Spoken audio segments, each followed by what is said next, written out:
ella está extrañada de que él, siendo judío, tenga esta conversación con ella.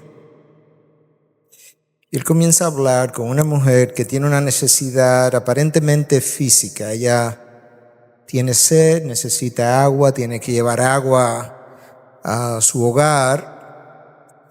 Pero Jesús había llegado hasta allí reconociendo que el mayor problema de esta mujer no era su necesidad física, sino algo que no estaba en su cuerpo, sino en su alma. Una necesidad, una deficiencia que iba más allá de lo que ella se podía percatar. Esta mujer no tenía ningún renombre. Para contrastarla con alguien a quien Jesús encuentra en el capítulo anterior a este, en Juan 3, de nombre Nicodemo, que era un fariseo. Un hombre educado, un hombre de cierta importancia, y esta es una mujer sin ninguna relevancia. Nicodemo vino a Jesús de noche, ella vino de día. En el caso de Nicodemo, es Nicodemo que sale a buscar a Jesús. En el caso de esta mujer, es Jesús que sale a buscarla, porque si conocemos la historia, Jesús venía viajando desde el sur y dice: yo tengo que pasar por Samaria, por ese punto donde él se encuentra con ella. Y el texto dice tenía que pasar, y era porque tenía una cita con ella. Y tú puedes ver entonces cómo estos dos individuos, con trasfondos distintos, educación diferente, una raza distinta, ambos se encuentran con Jesús. Porque había algo en común entre ellos. Es que ambos estaban perdidos. Y había algo más en común, y es que estando perdidos, ellos no sabían de su perdición. Nicodemo era fariseo, podría ser similar a lo que un sacerdote hoy es. Sería algo parecido. Y sin embargo estaba perdido, espiritualmente perdido, camino a la condenación. Y esta mujer era samaritana y ellos creían en los 5 libros de Moisés, pero estaba perdida. A pesar de creer en Dios, creían en Jehová y estaba perdida. Porque ambos estaban confiando en que las buenas obras que a lo largo de sus vidas ellos pudieron haber hecho, como darle agua a un judío en este caso, al final del camino, si lo ponían en una balanza, iban a pesar más que las obras malas que hubiesen hecho, y que con eso Dios le daría entrada al reino de los cielos, y ambos estaban equivocados. Jesús comienza a conversar con ella, y la conversación tenía que ver con su pasado, pero ella está tratando de evitar eso. Ella quiere hablar de Jacob, que fue quien aparentemente había construido cientos de años atrás ese pozo que había estado dando agua por todos esos años. Jesús quiere hablar de agua, pero no del agua que ella está sacando y quiere sacar. Él quiere hablar de otra agua, y de esa agua es la que ella no tiene entendimiento. Si supieras quién es quien habla contigo, tú le pedirías a él agua y él te daría agua viva. Ella no está entendiendo. Jesús quiere llevarla a un lugar donde ella no quiere ir. Y lo hace a través de una conversación. Y cuando ella comienza a entender quién él es, ella comienza a descubrir que hay algo que no está bien con ella. Y Jesús le dice: mira, ve a buscar a tu marido. Ella todavía no sabe bien quién era Jesús.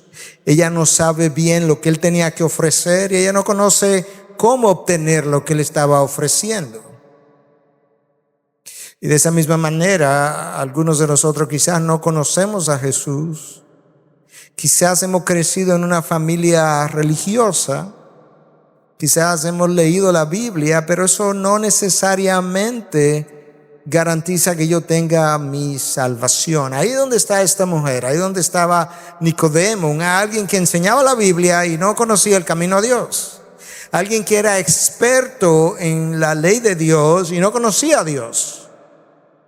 Y uno pudiera preguntarse cómo es que alguien puede ser experto en conocer la palabra de Dios sin conocer a Dios, y Nicodemo es la respuesta. Esta mujer había tenido 5 maridos. Era promiscua. Y Jesús le dice: ve, busca a tu marido para que yo le pueda dar de esa agua también, para que podamos hablar, conversar. Él la quiere llevar donde ella no quiere ir. Y ella le dice: bueno, Señor, es que yo no tengo marido. Pero ella estaba viviendo con un hombre.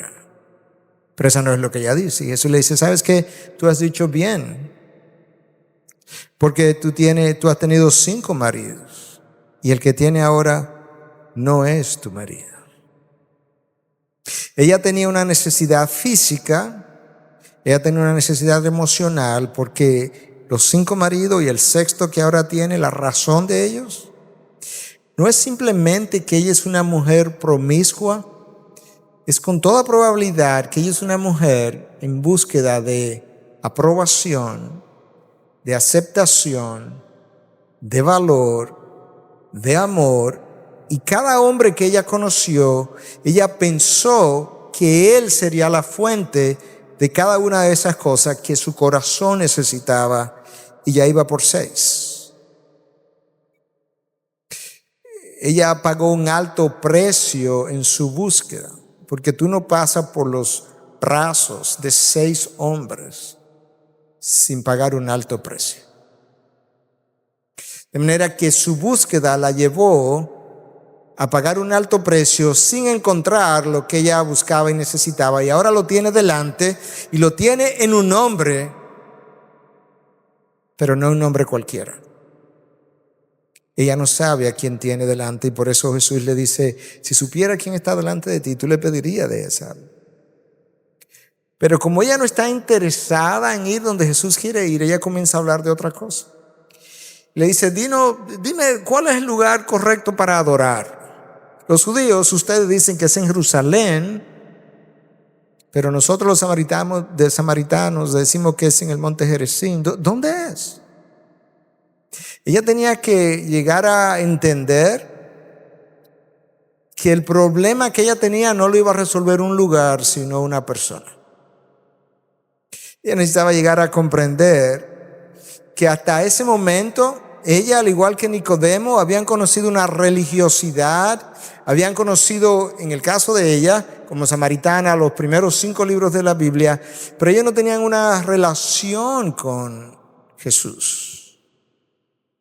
Y yo puedo tener una religiosidad, y yo puedo ir al templo, puedo ir en este caso a la iglesia, y no tener una relación con Jesús. Y si no tengo una relación con Jesús, yo no tengo salvación. Ella no conocía eso. Ella había buscado en 6 hombres lo que solamente Dios puede dar. Y ahora ella está frente a Dios. Pero ella está oyendo palabras que ningún hombre le había pronunciado anteriormente. Ella quiere saber dónde es que va a adorar, si en Jerusalén o en Gerizim, porque ella está interesada en el verdadero lugar, cuando en realidad lo que ella necesita conocer es al verdadero Dios. Y Jesús sigue conversando con ella. Jesús quiere traerla al presente. Tú has tenido 5 maridos. Yo no quiero hablar de ellos, yo quiero hablar de dónde tú estás ahora. Ella quiere seguir en el pasado y comienza a hablar del pozo,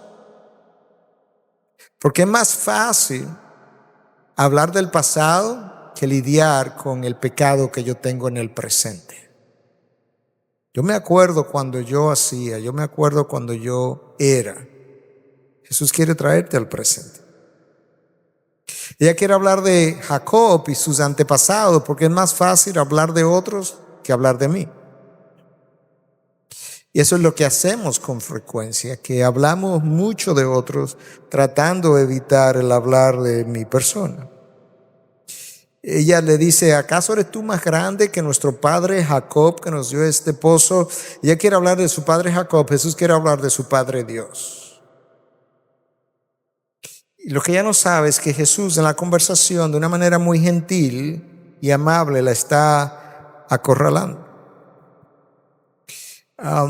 Tú eres más grande, tú me vas a decir que tú eres más grande que nuestro padre Jacob, que le dio de beber a toda su gente en aquella época y por cientos de años a través de este pozo, ella necesitaba entender que la grandeza de un hombre no está en a cuántas personas tú puedes dar de beber, sino cuántos pueden beber de ti. Y Jesús es esa fuente. Jesús le pide agua, se hace vulnerable, le muestra una necesidad física como ella también tenía una necesidad física, pero Jesús quería llevarla a entender que el problema de su sed no es de una lengua seca, sino de un alma seca. Que ella necesita beber de otra agua que va a saciar una sed, pero no es la sed del cuerpo, es la sed de su alma. Escucha lo que Jesús dice: todo el que beba de esta agua volverá a tener sed, pero el que beba del agua que yo le daré no tendrá sed jamás, sino que el agua que yo le daré se convertirá en él en una fuente de agua que brota para vida eterna. La mujer le dijo: Señor, dame esa agua para que no tenga sed ni venga hasta aquí a sacarla. Ella está en otro mundo. Él le dijo: ve, llama a tu marido. No tengo.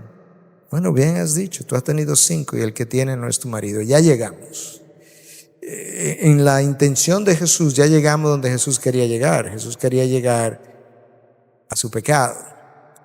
Porque ella no puede ser saciada si ella no lidia con su pecado primero. Y eso es exactamente lo que Jesús está tratando de hacer con ella. Llevarla a su verdadera necesidad. Ella creía que era material, ella creía que era física. Jesús estaba consciente de que estaba en otro lugar. Y lo que ella hace entonces para cubrir su pecado y mantenerse en la conversación es mentir. Y ella dice: no, que no tengo marido. Yo no creo que ella se estaba refiriendo al hecho de que cuando convivió con esos 5, nunca estuvo casada y que por eso no eran maridos. Porque Cristo le dice: no, tú has tenido 5 maridos. Con cada uno con los cuales tú conviviste, realmente ante Dios estaba representando un marido. Y ahora ella está en el punto donde Cristo la quería llevar, y es la admisión de su pecado. Yo no puedo establecer una relación con Cristo sin la admisión de mi pecado. Ese es el punto número 1. Recuerda que yo decía, ella no conocía a Cristo, no conocía lo que Él tenía que ofrecer. Él está hablando de agua viva, pero ella no conoce eso y a la vez no sabía cómo obtenerlo. Ahora Cristo está tratando de llevarla a cómo obtener lo que Él ofrece. Y el primer paso para yo obtener lo que Cristo me ofrece es la admisión de mi pecado. Creemos que aquí no está revelado toda la conversación que Cristo tuvo con ella.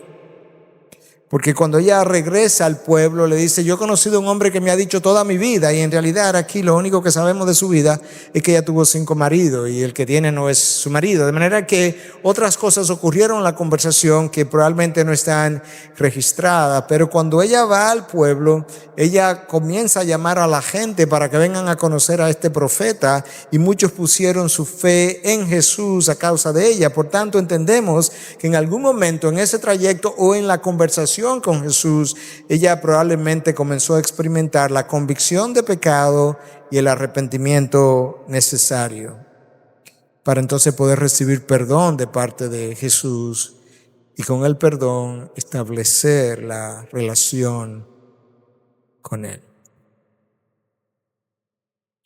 Eso es lo que Jesús está haciendo. Ahora, lo que ella escucha, mira este contraste ahora. Ella escucha de parte de Jesús palabras duras. 5 maridos has tenido y el que tiene no es tu marido. Eso no es fácil de oír. Y sin embargo, probablemente los otros 6 hombres de que se nos habla, probablemente de ellos ella escuchó palabras bonitas. Pero lo que recibió la dejó peor con cada uno de esos hombres que con el hombre anterior.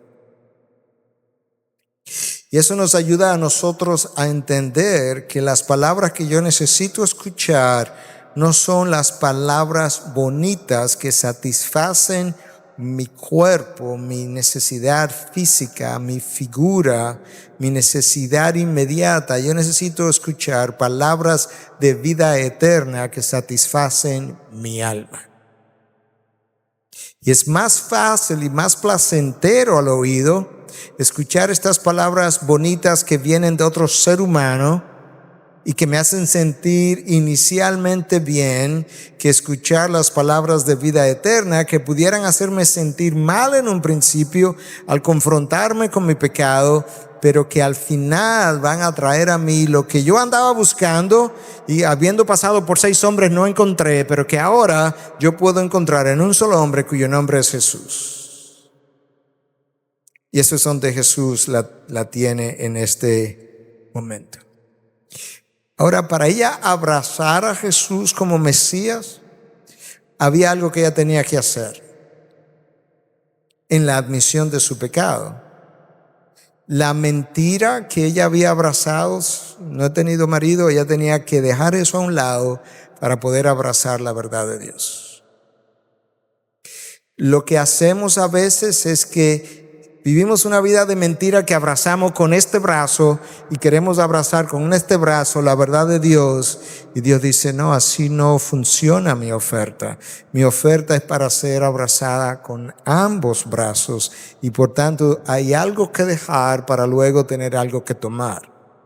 Tienes que desabrazar la mentira para entonces abrazar la verdad y poder recibir la vida eterna. Lo que ella buscaba es algo que Adán perdió cuando pecó. Cuando Dios crea a Adán y Eva, en la presencia de Dios, ellos tenían seguridad, tenían valor, sentían su amor, sentían su compañía, se sentían protegidos, se sentían amados.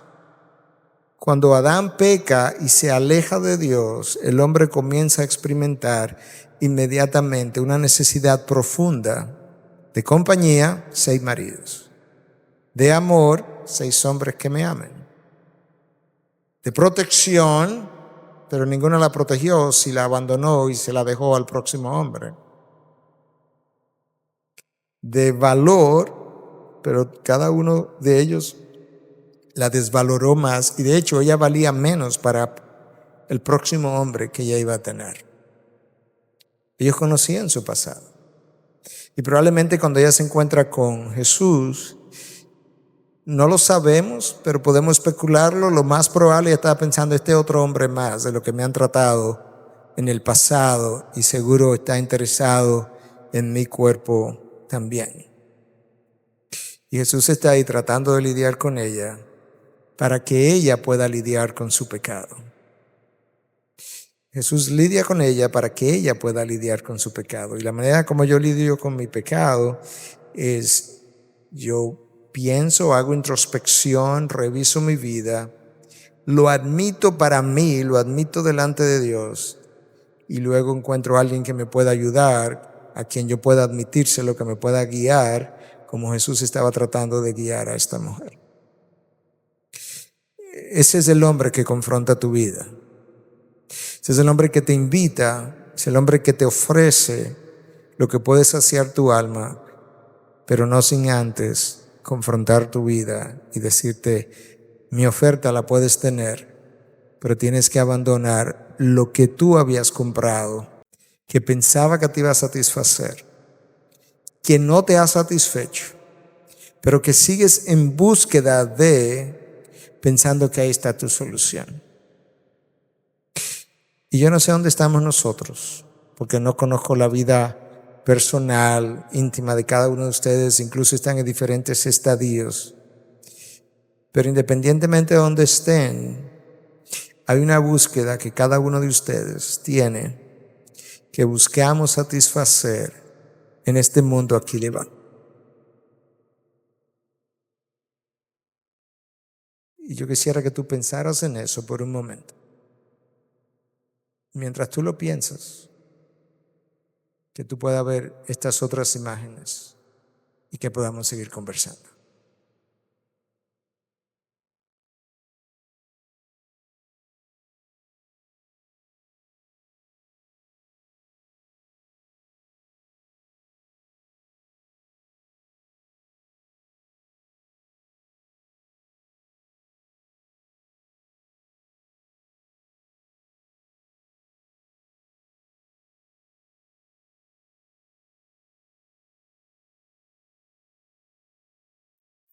Art thou the king of the Jews? Sayest thou this thing of thyself, or did others tell it thee of me?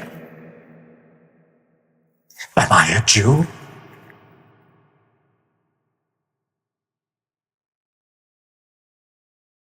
Thine own nation and the chief priests have delivered thee unto me. What hast thou done? My kingdom is not of this world. If my kingdom were of this world, then would my people fight, that I should not be delivered to the Jews. Art thou a king then?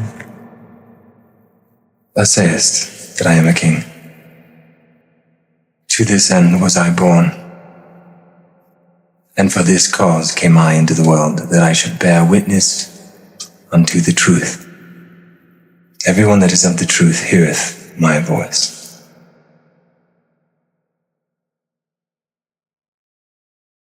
What is truth?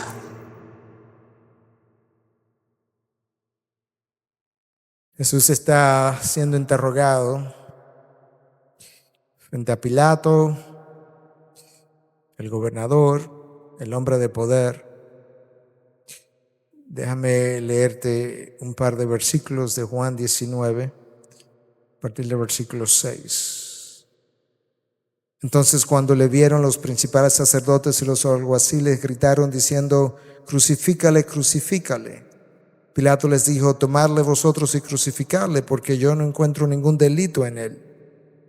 Los judíos le respondieron: nosotros tenemos una ley, y según esa ley él debe morir porque pretendió ser el Hijo de Dios. Entonces Pilato, cuando oyó estas palabras, se atemorizó aún más, entró de nuevo al pretorio y dijo a Jesús: ¿de dónde eres tú? Pero Jesús no le dio respuesta. Pilato entonces le dijo: ¿a mí no me hablas? ¿A mí no me hablas? ¿No sabes que tengo autoridad para soltarte y que tengo autoridad para crucificarte? Jesús respondió: ninguna autoridad tendrías sobre mí si no te hubiese sido dada de arriba. Por eso el que me entrega a ti tiene mayor pecado. Como resultado de esto, Pilato procuraba soltarle, pero los judíos gritaron diciéndole: si sueltas a este, no eres amigo del César. Todo el que se hace rey se opone al César. Pilato representaba el poder de la nación. Y la realidad es que el mundo es dirigido por tres grandes dioses, y uno de esos dioses es el poder. De tal forma que en cierta medida Jesús está delante de uno de esos pequeños dioses que rigen el mundo. Otro de esos dioses es el dinero. Y otro de esos dioses es el sexo, al cual la mujer samaritana había adorado con sus 6 maridos. La realidad es que la vida diaria, las películas, las telenovelas, muchas de las cosas que nosotros vemos en televisión dirigen nuestros pensamientos y están dirigidos por 3 semidioses: el poder, el dinero y el sexo. O dicho de otra manera, sexo, dinero y poder. En el texto que yo leí, Jesús se resiste a responder a Pilato y Pilato le responde: ¿tú no vas a responder? ¿Te atreves a comportarte de esa manera? ¿Tú no sabes que yo tengo la autoridad para crucificarte o para soltarte?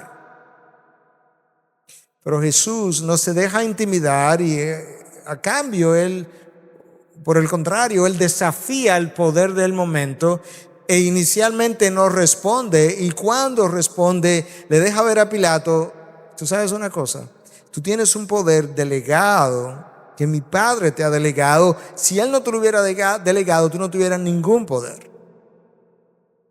Lo que Jesús estaba tratando de decir a Pilato es que yo represento a aquel que te ha dado el poder, de tal forma que tu poder no me intimida. Tu poder no solamente que no me intimida, tu poder no me seduce, tu poder no me atrae. No tengo deseo de poseer ese poder que es del mundo, que beneficia al mundo, que tú usas para beneficio personal, porque yo tengo un poder muy superior que no uso para mi propio beneficio, como aún lo mostró en el caso del pozo y la mujer samaritana. Jesús tenía el poder para haber saciado su sed, para haber sacado el agua aún sin tener un cántaro con que sacarlo, una vasija con que sacarlo, y sin embargo él nunca usó el poder a su disposición para su propio beneficio, sino que al contrario siempre trató de usar su poder para glorificar a su Padre y el beneficio de otros, como cuando multiplicó los panes. Y ustedes que están jóvenes necesitan comenzar a pensar, porque el mundo le ofrecerá poder de diferentes maneras. Yo no tengo que llegar a ser presidente de la República para tener el poder, pero cada vez que yo estoy en una posición de autoridad, como yo estoy hoy en día como pastor, eso es una posición potencialmente de poder, y si yo no cuido la manera como manejo eso, yo seré corrompido por el poder. Jesús desafió la manera de pensar acerca del poder y de usar el poder. Y ese es uno de los dioses que mueve el mundo. Hoy en día usted ha oído tanto hablar de los apóstoles y profetas. Eso no es más que ansias de poder. Ese es el poder que Jesús no ejerció, teniendo uno superior a ese poder. Es un poder que el hombre usa para promover sus propios intereses. Y es un poder que nosotros sabemos usar para ir ya entretejiendo el dinero, el sexo y el poder de diferentes maneras, y el sexo es una de las maneras como ejercemos el poder. Para aquellos de ustedes que les guste leer, hay un libro que se llama La batalla de cada mujer, y en ese libro una de las mujeres que escribe dice que ella recuerda perfectamente cuando ella se vestía de una manera provocativa, sensual, porque ella disfrutaba pasar por un lugar y ver y sentir cómo los hombres volteaban la cabeza para verla, porque esa a ella la hacía sentir llena de poder sobre ellos. ¿Te das cuenta cómo el poder rige al mundo? Porque no es solamente el poder político, es el ansia de poder controlar a otros. Jesús desafió esa forma de pensar, esa cosmovisión, esa forma de ver al mundo. Y por tanto, nosotros en el reino de los cielos debiéramos rehusar hablar de el término poder. Yo debiera hablar más bien del favor de Dios que reposa sobre mi vida y que me permite usar el poder no como un derecho, sino como un privilegio, para poder glorificar a Dios de esa manera. Hay algo en nosotros que desea poder y se llama orgullo. Lamentablemente, el orgullo es completamente contrario a la naturaleza de Cristo. Cristo dice: aprended de mí que soy manso y humilde. Cuando Él usa esas palabras, nos está dejando ver el orgullo que está en ustedes necesita aprender de mí que soy manso y humilde.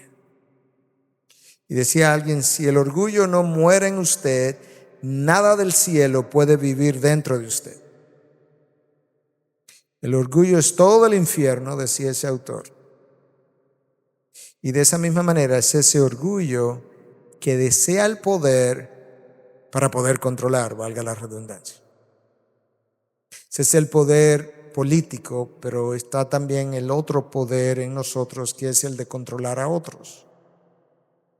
Jesús no solamente desafió el poder político de Pilatos y de Herodes, desafió el poder del Sanedrín, el cuerpo de dirigentes religiosos que tomaba decisiones, que fue quien lo llevó delante de Pilato para ser crucificado, y que estaba compuesto de fariseos, de escribas, de saduceos. Y en una ocasión, esto es lo que Cristo dice a ese grupo de fariseos. En Mateo 23, Él tiene una denuncia fuerte contra ellos, precisamente por la manera de manejar el poder religioso que jamás debieron haber usado de esa manera pecaminosa como lo hicieron. Pero en Mateo 23, Jesús le dice a los fariseos: ay de vosotros, escribas y fariseos hipócritas, porque pagáis el diezmo de la menta, el eneldo, del camino, y habéis descuidado los preceptos de más peso de la ley, la justicia y la misericordia y la fidelidad. Y estas son las cosas que debíais haber hecho sin descuidar aquellas. Guías ciegos, que coláis el mosquito y os tragáis el camello. Ay de vosotros, escribas y fariseos hipócritas, porque limpiáis el exterior del vaso y del plato, pero por dentro están llenos de robo y de desenfreno. ¿Qué es lo que Cristo está tratando de decir cuando dice, tú te atoras tragándote un mosquito, pero te tragas un camello? Y es que en ocasiones nosotros hacemos señalamientos de cosas que son pecados pequeños al lado de los grandes pecados que estamos cometiendo y que nosotros no le damos importancia, porque como es mi pecado, ese yo lo veo pequeño, el mosquito del otro yo lo veo como un camello y el camello mío yo lo veo como un mosquito. Y Cristo está diciendo, por fuera, fariseos, estos son los líderes religiosos. Es como si Cristo nos estuviera diciendo eso a nosotros, los pastores de esta iglesia, más que a las ovejas. Por fuera ustedes se limpian, lucen muy bien, llegan temprano, cantan, adoran, sacrifican, pero por dentro están llenos de pecado. Eso es lo que Cristo le está diciendo a los líderes. Y con eso entonces él estaba confrontando el poder religioso de su tiempo, confrontando el mundo, confrontando el poder, confrontando el dinero, confrontando el sexo, a donde vamos a llegar en un momento. Pero te das cuenta como Cristo en ningún momento se dejó corromper por el ejercicio del poder que él sí tenía. Cuando él comienza su ministerio, una de las cosas que Satanás le ofrece en el desierto son todos los reinos de este mundo. Ahí está el factor dinero, riquezas. Reinos que en último caso le pertenecían a él, pero que Satanás quería ofrecérselos sin cruz, sin sacrificio, sin tener que sangrar, sin tener que clavarse. Y ese poder que el dinero da es algo que está en todos nosotros, ese deseo, en diferentes grados, hasta que Dios comienza a hacer un trabajo. Nosotros queremos tener dinero para controlar, comprar, hacer lo que queremos, viajar. El dinero da poder. El problema está que cuando el dinero me da el poder que yo no debiera tener, yo comienzo a despegarme de Dios y comienzo a confiar entonces en lo que el dinero puede proveerme y comienzo a desconfiar o a dejar a Dios a un lado. Y esa es la razón por la que este joven rico viene a Jesús en un momento dado y le dice: maestro bueno, ¿qué yo debo hacer para heredar la vida eterna? Cristo le dice: ¿por qué tú me llamas bueno si solamente bueno es Dios? Y eso nos da a nosotros una idea que en este salón no hay nadie bueno. Mis buenas obras no son tan buenas como yo creo que son, y no me pueden entrar al reino de los cielos. Jesús le dice a este joven: bueno, cumple con los mandamientos. Tú lo conoces, amarás a tu Dios sobre todas las cosas, honra a padre y madre. Y el joven le dice: no, yo lo he cumplido todo desde mi juventud, lo cual no era verdad. Nadie puede cumplir todos esos mandamientos a cabalidad. Pero Jesús le dice: ok, solamente te falta una sola cosa. Ve y vende todo lo que tienes y regálalo a los pobres. Es el único hombre a quien Jesús le da tal señalamiento, porque la idea no es que yo venda todo lo que tengo y lo regale. Pero este hombre tenía un Dios, el Dios dinero, que estaba compitiendo con Jesús, que es uno de los dioses que rige el mundo. Y cuando Jesús tiene estas confrontaciones con gente de dinero, él estaba confrontando la forma de pensar del mundo, de manera que él no solamente confrontó tu vida personal, como el caso de la samaritana, él estaba desafiando todo el mundo con sus formas de vivir, de pensar y de pasar día a día. Y este hombre, dice el texto de la palabra, cuando se fue de Jesús, se fue más triste de cómo él llegó. ¿Te imaginas que de toda la gente con la que Jesús habló y se encontró, este es el único que llega a Jesús y se va peor de lo que llegó? Todo el mundo se fue mejor. Algunos llegaron muertos y se fueron resucitados. Este hombre llegó contento y se va triste, porque entendió que si él iba a tener que deshacerse del Dios dinero, mejor se deshacía de Jesús, a quien él vino a buscar. El dinero da poder y el hombre usa el poder para conseguir dinero. De ahí la corrupción es muchas veces de los gobiernos. El poder me permite conseguir dinero mala vida. El problema es que el dinero produce una sed insaciable. Tú hoy puedes querer 500 pesos o 1000 pesos, pero cuando tenga 1000 querrá 3000. Cuando tenga 3000 querrá 10,000. Y es como el agua de sal. Mientras más bebe, más sed tú tienes. A un gran millonario de nombre Rockefeller le preguntaron una vez, ¿cuánto dinero se requiere para estar feliz? Y él dijo, un poquito más de lo que tú tienes. En otras palabras, él era millonario. Estaba admitiendo que todavía él no estaba saciado. Jesús confrontó la mentalidad que el dinero produce en nosotros. El hombre que tenía el poder rehusó usarlo y terminó clavado. El hombre que es dueño de todo el cielo y la tierra terminó sin una almohada donde recostar su cabeza. Y con esas formas él estaba desafiando la forma de pensar con relación al poder, la forma de pensar con relación a las posesiones. Nosotros a veces pensamos que al hablar, al subir la voz, eso nos da poder sobre el otro. Y creemos incluso que eso es un derecho que tenemos, y ciertamente es un derecho el poder hablar y expresarte. La Constitución lo consagra incluso, el derecho a la libre expresión. Pero nosotros hacemos de eso un valor, cuando en realidad cuando tú miras la vida de Cristo, Él le dio más valor al hecho de que Él podía decir lo que Él quería, y cuando estaba frente a Pilato, cuando estaba siendo cuestionado, prefirió callar. Y en múltiples otras ocasiones, como cuando lavó los pies, Él pensó que tener el derecho a hablar y renunciar a ese derecho era un mayor valor que el tener que expresar mi idea cuando esas ideas podían ofender al otro o herir al otro. Y eso nos ayuda a nosotros a entender cómo yo debiera manejar el poder. Hay ocasiones en que tú tienes el poder de hablar y te reservas lo que va a decir porque puedes herir al otro. Esa es una manera como Cristo nos ha ido enseñando a desafiar las formas de pensar del mundo. Poder, dinero y sexo. Yo tengo que recordar que como yo manejo el dinero, afecta mis relaciones o mis bendiciones espirituales. Cristo lo dijo de esta manera. Si eres infiel en el manejo de las riquezas que Él llamó injustas, las riquezas del mundo, el dinero del mundo, el dinero que tú y yo tenemos. Si eres infiel en eso, ¿cómo piensas que te voy a conceder bendiciones espirituales?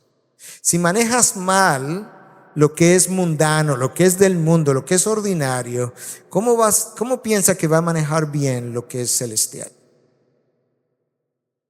Y entonces a través de esas enseñanzas Jesús nos ayuda a entender cómo desafiar los apetitos de mi carne y las ofertas del mundo.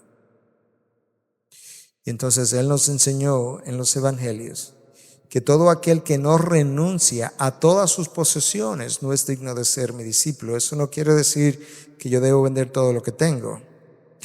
Pero este reloj, que es parte de mi posesión, Cristo entiende que yo debo sostenerlo en mis manos abiertas, porque el día que Él quiera llevárselo, Él se lo puede llevar. Yo tengo que renunciar a eso. Y al renunciar, yo estoy renunciando al poder que las riquezas dan, al poder que el dinero da. Y eso es algo que tú y yo tenemos que aprender, porque de lo contrario seremos seducidos. Y finalmente Jesús desafía el Dios sexo. Y lo hace de manera sutil, en enseñanzas sutiles. Él no dice, ahora yo le voy a enseñar cómo yo desafío el sexo. Pero cuando Jesús dice en el Sermón del Monte, habéis oído decir, no cometerás adulterio, pero yo os digo que todo el que mire a una mujer, la mujer de su prójimo, lujuriosamente ya cometió adulterio con ella en su corazón. Wow. Él está desafiando el Dios sexo de una manera extraordinaria. Jesús me está diciendo, tú puedes ser culpable de adulterio sin haberle puesto la mano a una mujer. Wow. ¿Y cómo, Señor? Solamente tienes que lujuriar con ella. Y esa es la razón entonces, como Jesús dice, mira, si tu ojo derecho es causa de pecado, sácatelo. Si tu mano derecha es causa de pecado, córtala. No nos estaba llamando a literalmente hacernos cirugía de esas partes, pero sí nos estaba diciendo aquellas cosas en tu vida que representan instrumentos de pecado, elimínalas, sepáralas de ti. Porque es preferible que entre al reino de los cielos tuerto o manco que con los dos brazos o los dos ojos. Cuando Jesús prohibió tener más de una mujer, que era el contexto de aquella época donde los hombres tenían frecuentemente, y todavía en ciertos países existe la poligamia, más de una mujer, él estaba desafiando la forma de vivir, de pensar de la época. Uno de los dioses, el dios sexo. Cuando Juan el Bautista, habiendo aprendido de Jesús o habiendo aprendido de Dios desde el Antiguo Testamento, la ley de Dios, confronta a Herodes y le dice, la mujer que tú tienes no es tu mujer, es la mujer de tu hermano. Juan el Bautista, como introductor de Jesús, estaba desafiando el mundo y el Dios del sexo de esa manera que le costó la cabeza. Y entonces ahora tú tienes en el personaje de Jesús a alguien que es manso, que es humilde, pero que en su humildad y en su mansedumbre vino a confrontar cada una de las disfunciones del mundo y cada una de las formas de pensamientos nuestras y cada una de nuestras formas de ser, y a la vez vino a confrontar mi vida de manera personal. Porque Él quiere darme una relación y quiere darme una vida eterna y quiere darme entrada al reino de los cielos, pero Él entiende algo que yo debo entender, y es que para yo hacer eso yo necesito lidiar con mi pecado personal, y después que yo hago eso yo necesito ver las formas de vivir del mundo, y cuando yo vea esas formas de vivir del mundo regidas por el dinero, el sexo, el poder, que yo pueda renunciar a ella para abrazar la forma de pensar del reino de Dios, lo que llamamos la cosmovisión del reino de Dios, y vivir una vida consagrada y conformada a la imagen de Cristo. Piensa en eso. Y ahora piensa que el hombre que confronta tu vida y el hombre que desafió al mundo es el hombre que hizo esto otro que yo quiero que tú veas y contemples, reflexiones por unos segundos, de manera que sigue pensando en algunas de las cosas que Dios te ha dicho esta noche mientras tú miras estas imágenes finales.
Ese es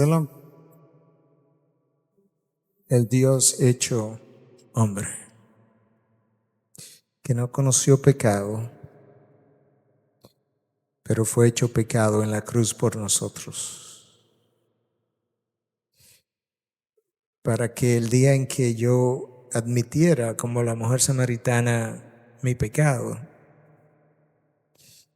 y pudiera pedir perdón en base a ese sacrificio de la cruz, yo pudiera ser limpio de culpa por la sangre derramada en mi lugar.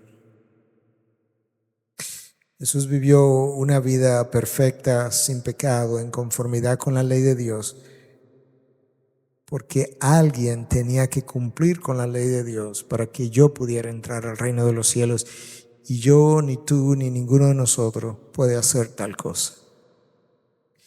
Y Él viene y se encarna y deja su gloria, se hace hombre, se hace siervo, y eventualmente entonces se ofrece como sacrificio perfecto en la cruz, derrama su sangre, es traspasado para que tú y yo podamos recibir vida eterna. La mujer samaritana estaba recibiendo una oferta de agua viva. Lo que ella no sabía es que la fuente que se la ofrecía iba a terminar de esa forma, para que ella pudiera ser saciada. El pecado que tú cometes, el pecado que yo cometo, es el pecado que clavó a Jesús en la cruz. La pregunta, ¿verdad?, en una noche de reflexión como esta, ¿qué yo voy a hacer con la oferta que Él me hace de salvación? La puedo rechazar, pero su rechazo implica mi condenación, o la puedo recibir.